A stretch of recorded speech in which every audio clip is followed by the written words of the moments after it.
the Kirinyaga woman rep at around the time where there was a lot of jostling in that particular area between yourself and the current governor of Kirinyaga and those who wanted to be members of parliament in certain areas. Gishogo, a big issue. Kirinyaga County itself, obviously, as part of the mountain area. And one would also say a darling of the current administration, but that seems to have changed a little bit. How so? Well, we won't call me a darling of the current administration. I was a darling when we entered into the Jubilee administration. We were good friends. Okay. We worked through the trails together in 2017, and while we were at it. Somehow, we had conversations concerning leadership. What was happening then? What can be done better? And because the president then was doing his last term, there was going to be somebody who was going to get it anyway. So we got into a conversation. We started now campaigning against a few things that happened that didn't really look really good. And I would say then I was a bit of a political greenhorn, maybe. Okay. And from what I learned then, I started now my mind started opening up, and I realized, well, there are things that you must stand with your people. There are things that you must stand for. If you must be counted, you must stand for something. And while we went on, there was the Kenya Kwanza, then the UDA was born. And I was in Jubilee, so I couldn't move into UDA. And we went on and campaigned together. Yeah. But along the way, towards the end of 2021, thereabout, we disagreed in principle. And I said, well, it's no longer about what we believe in, but I think there are some things that we are not telling people the truth.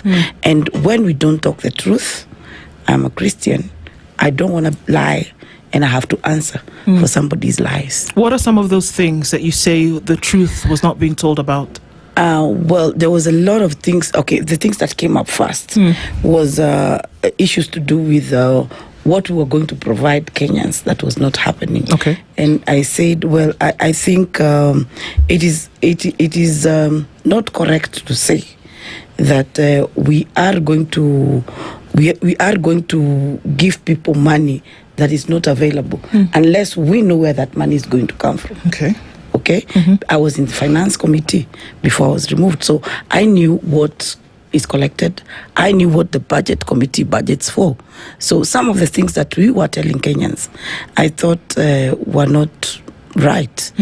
And again, within the caucuses and when you speak, you realize some of them are not serious with what they are saying.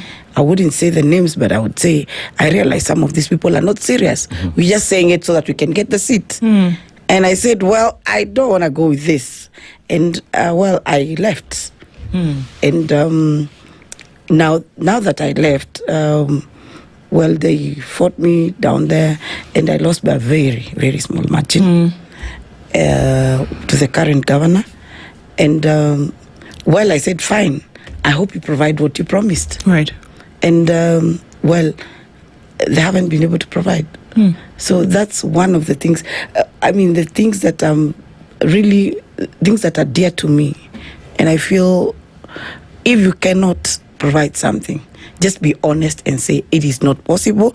Probably, if we move this route, we are going to attain it in the next 20 years. And I think a Kenyan is human enough to understand that you don't wake up in the morning and you're rich and you're poor yesterday.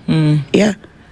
So those are the things that made me say, okay, well, I do not want to be in UDA then. And I ran on an independent ticket. Yes. Yeah. So actually, if there's anybody who left UDA long time ago, before even they entered, because I was still in Jubilee, so I even never joined UDA. Yeah. So I've been partyless, per se. Yeah. Since then, I've been partyless. Even when I got into Kenya Seed, I was still partyless. Yeah.